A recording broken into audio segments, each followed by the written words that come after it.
Welcome to the HHC Sports Weekly. I'm Justin Sokeland with TheHHCSports.com, and we are going to review each week the football games in the Hoosier Hills Conference, as well as talk about some of the other sports that are going on this fall. But right now we're going to focus on football. We're going to go over each game, the key plays that happened, and get some coach reaction from the Week 1 games in the Hoosier Hills Conference. Okay, we'll start with Columbus East, the defending Class 4A state champions who are ranked number 1 in the first poll of the season. They faced Bloomington North in Week 1, and one of the games that was impacted by the weather had to be postponed from Friday night to Saturday morning to complete, but the Olympians didn't worry about the weather. They won 42-19. Markel Jones, senior running back that's going to sign with Purdue, had 2 touchdowns and ran for 285 yards. The new quarterback, KJ McCarter, threw for 117 yards and 2 touchdown passes.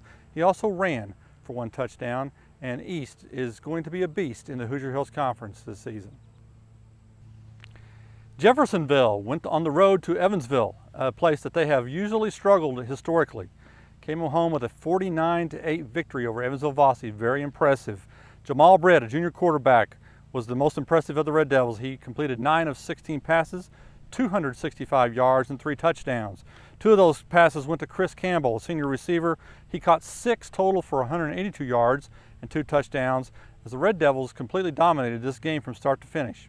And here's the reaction from Jeffersonville head coach Lonnie Oldham. We wore them out. We had more numbers, and they were dead tired after the first half, and it got easier after that. But we just wore them down. So, damn. You had to have played very well too for the offensive numbers that you put up. Talk about the team that you put on the field and the offense that you were able to produce.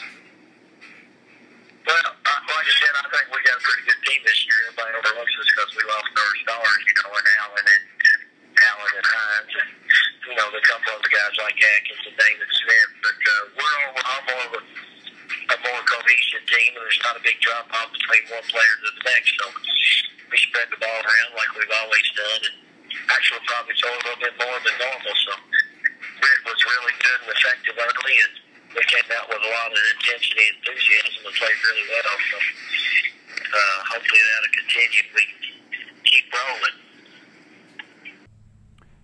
New Albany, another game that was impacted by the lightning on Friday night and was postponed to Saturday.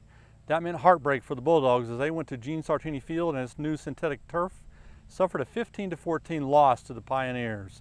Derek Griffin scored a touchdown run in the second half that put New Albany ahead, but Matt Bell came back with his second touchdown and a 2-point conversion, and New Albany was stymied on the last play of the game, got intercepted at the goal line. Griffin ended up with 53 yards rushing for the Bulldogs. Zach Donan threw for 76 yards as the quarterback, but also had 3 interceptions.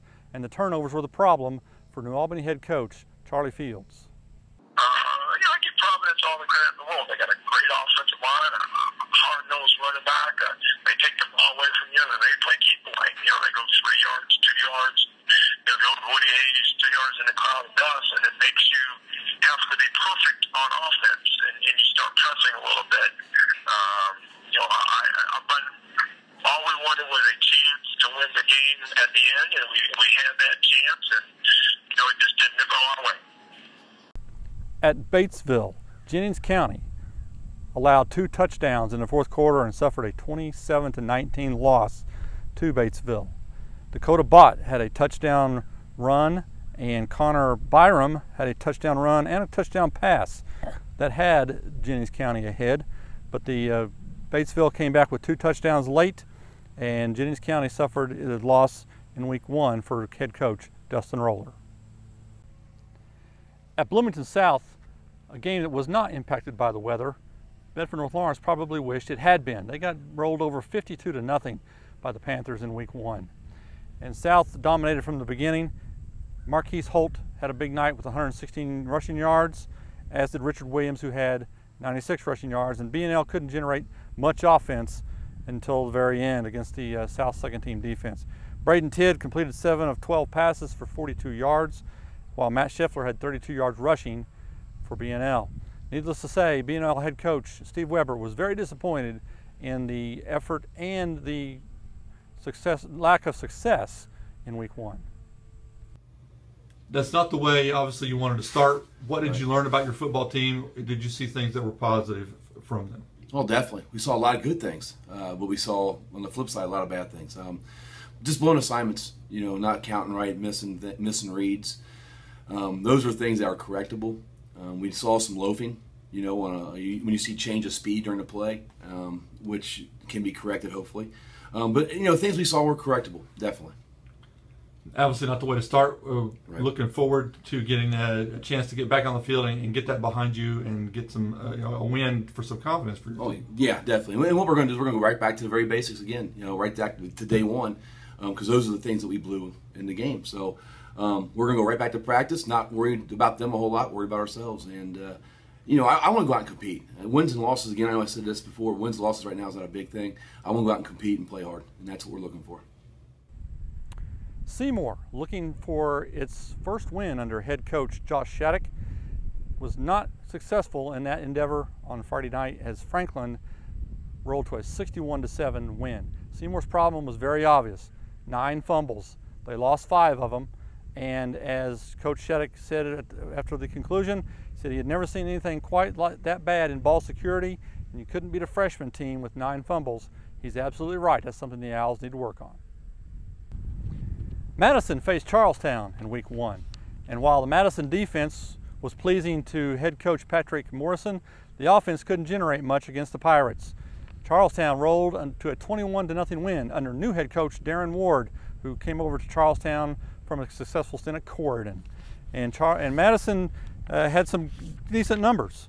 Kyle Tucker ran for 93 yards, but quarterback Dylan Bills was only 5 of 19 passing for 76 yards and 2 touchdowns. So obviously Madison's focus is going to be to improve the passing game. Floyd Central had the unenviable task of facing Louisville Male, ranked number 2 and 6A in Kentucky and number 19 nationally on some polls, in its week 1 opener. The game was moved from Male to Floyd Central, but that really didn't matter as Male rolled to a 49-3 victory over the Highlanders. Floyd's only points came late in the 4th quarter on a 24-yard field goal by Antonio Villegas.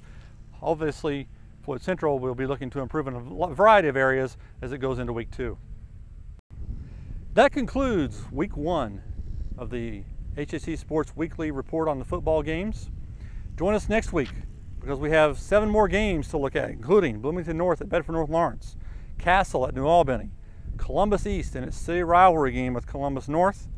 Floyd Central will go to Providence. Jeffersonville will go on the road to face Seymour in the opener for HHC competition. Jennings County will go to Greensburg, and South Dearborn will be at Madison. We are always looking for input, especially videos.